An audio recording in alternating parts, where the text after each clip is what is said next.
What up, Marsh Pod? Back.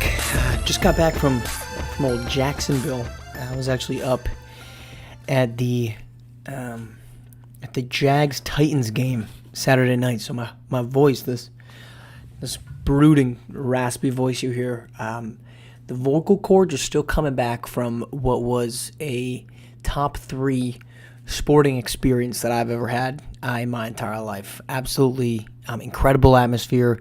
I'm a Jags fan, so I tend to head up from South Florida to North Florida once a year, at least. So I snuck this one in at the last minute. But one of the most impressively rambunctious crowds that I've seen in Jacksonville. You go to a Jags game, and if you're lucky, it's a 50-50 split of Jags fans and not Jags fans. Maybe you can get it up to 60-40, but it's typically in that 50-50. It is not a Jags. Jags fans are there, but there are, I guess, it's probably closer to 60-40 typically. But anyhow, it was not the case. Certainly because it was the Titans. That was a big part of it. Division rivals.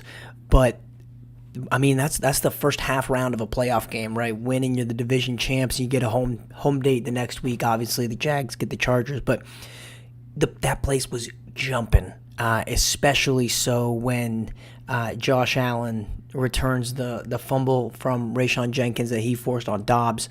When it happened, so I was sitting on the opposite corner of the play, and when it happened, I thought, that's not a fumble. This is getting overturned.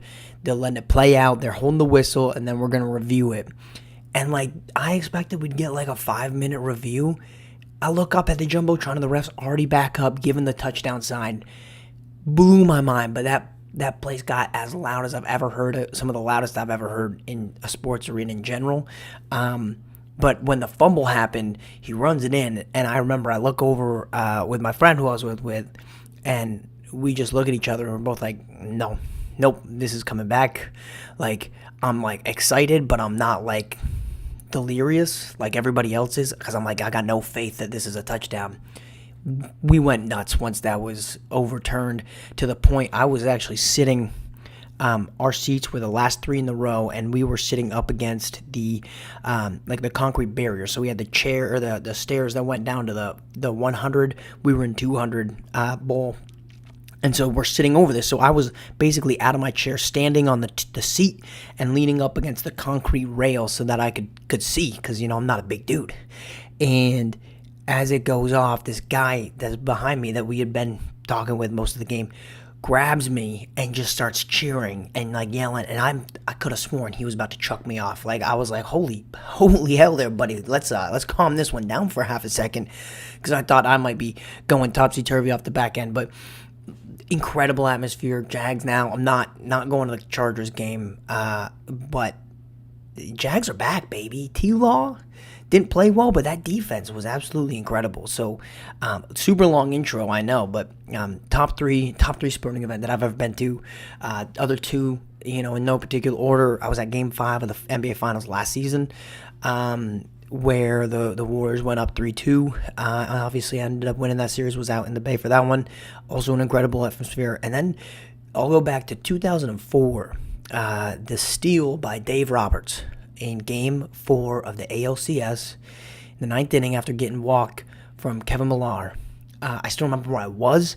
I remember I was, I would have been 10 years old at the time, and I was in my grandmother's living room pretending to steal the base. Every time they'd do a throw over, I'd pretend to run back because I was, a 10-year-old.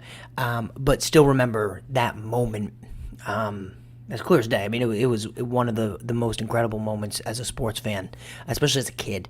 But yeah, Jaguars, moving on, division champs. It's always the Jags. Yeah, so exciting stuff. To SimWorld, because that's what y'all really care to hear about. Not about Magic Kingdom and Disney and the Jaguars. You care about SimWorld hoops, and we had a great tournament. On Thursday, I'm going to dive into one of the games that I watched. We're not going to go game by game through the season, but we are going to try it every week. Once the season starts, obviously, we're coming up on that pull a game a week and kind of explore what that what that game showed us. But what I want to do is take a look at this championship by Team Leifot, which was Toronto, plus it was the reunion of Tyson Simpson. We didn't think we'd get this until the regular season. Instead, we got 4 games of them on the court together. And while the storybook ending came to us, this was not a storybook reunion for Tyson Simpson. And I think that any ideas that we're getting about a Tyson to Toronto reunion, we can stop right now. And I think here's why. Tyson Simpson left Toronto because he felt that he wasn't being given the opportunity to create on ball or with the ball in his hands as much as he wanted. And for any basketball player, I think that's a perfectly reasonable thing to want. Some players are going to want it more than others. Some people are going to deserve it more than others. Well, the tease for Thursday. DJ Wagner should have the ball a lot more in his hands. But Tyson Simpson left Toronto because he felt as if he wasn't getting the opportunities to showcase his ability. At the time, we blamed it on Chris King, or I shouldn't say we blamed it. The I guess reaction was that Chris King, whether you believed it or not, wasn't getting him the ball enough. I think that was dispelled in this championship game because 1, Chris King wasn't coaching, but 2, because I didn't see a lack of creation for Tyson Simpson. I saw a lack of desire to get the ball by Tyson Simpson. So I went through the entire game. We chronicled every single possession that Tyson Simpson was involved in and the eventual outcome. On one occasion, one possession, this happened 2 times as one possession, he got the ball, took 0 dribbles, and gave it up. One time was to Rodriguez, the other was to Leifot. 7 times he was involved in a pick and roll. Only once did he receive a pass out of that pick and roll on which he scored. The other 6 times, he never received a ball out of a pick and roll in which he set the screen.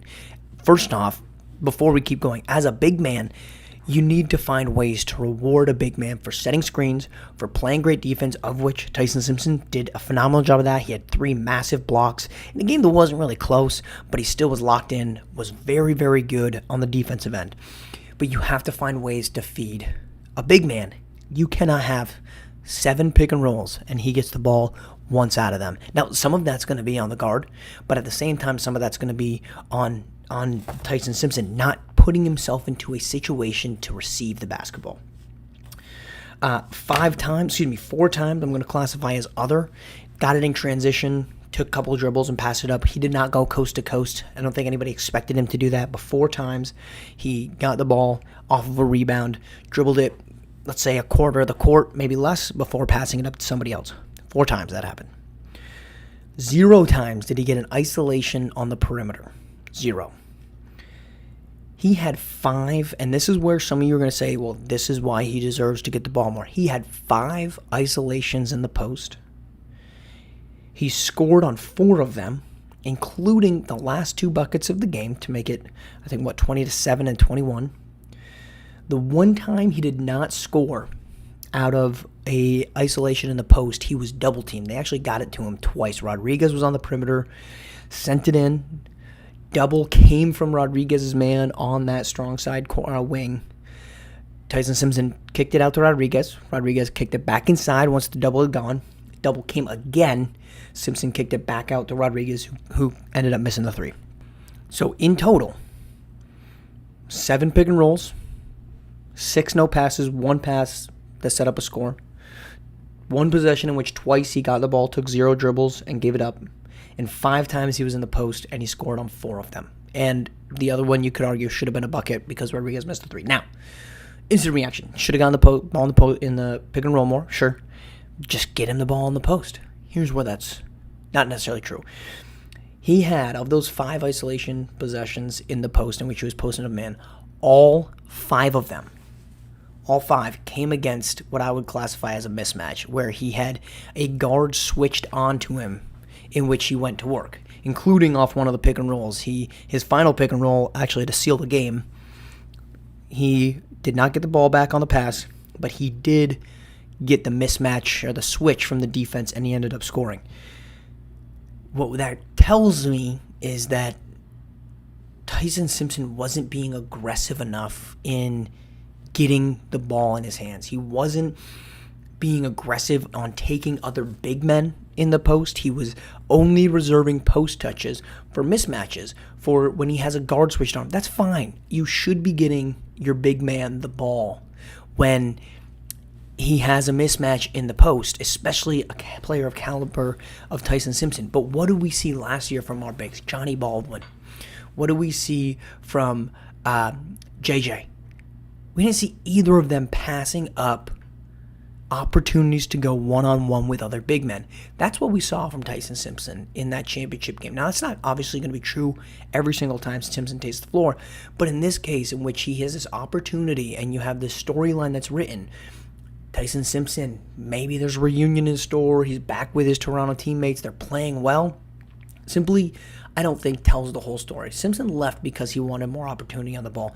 In playing a game with the same players that would, in theory, be the ones to get him the ball, he had very minimal touches, and he only had those touches in situations in which he had a very obvious opportunity and advantage. It'd be as if saying Steph Curry went 4 for 5 from 3, but the only time he shot the 3 was when there was no defender within 5 feet of him. Of course, that's not what happens with Steph Curry.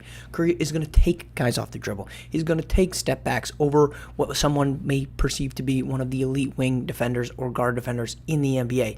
Tyson Simpson, albeit on a very different scale, right, SimWorld Hoops to NBA, didn't even show that lead dog, I want to take this guy into the block. I don't care that he's the same size as me. I'm going to show you just how talented I am. That never happened. That should be a concerning sign. Because, yes, although they did go to victory, Tyson Simpson was not the driving force from it in terms of being the number one guy. Team Leifert was just far better. They played better. They got out the gates better. They had a better defensive approach. But they won. That doesn't mean that we set up this fairy tale ending that gets Tyson Simpson north of the border. In fact, I think he's staying in St. Louis.